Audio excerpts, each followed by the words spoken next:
Hello everyone, it's me JP from UniqueTutorials. Today in this video I'll show you how to convert image into PDF without using any third-party app in Samsung smartphone running One UI. So without more delay, let's begin. So right now you can see my Samsung home screen.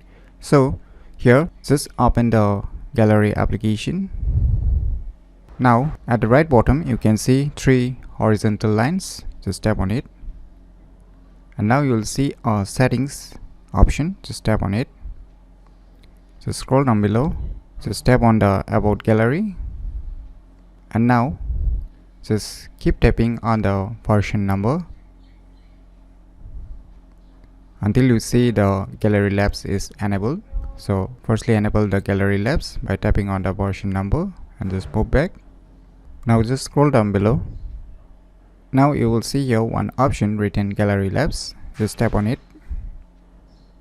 And now you will see here one option support save as PDF. Just enable it. And just below to it, it's written making PDF file from image is supported on the picture tab.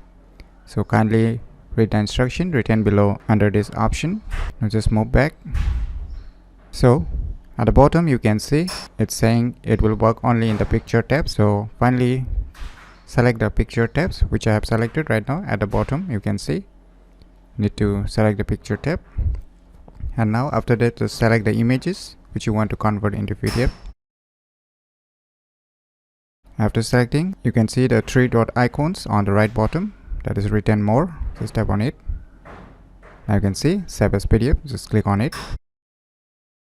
Now it has been saved as PDF. So let us go to the My Files application.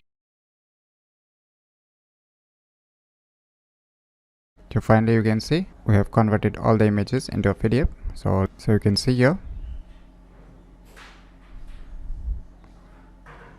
So by using these cool tricks, you can easily convert image into PDF without using any third-party app in Samsung smartphone running One UI very easily.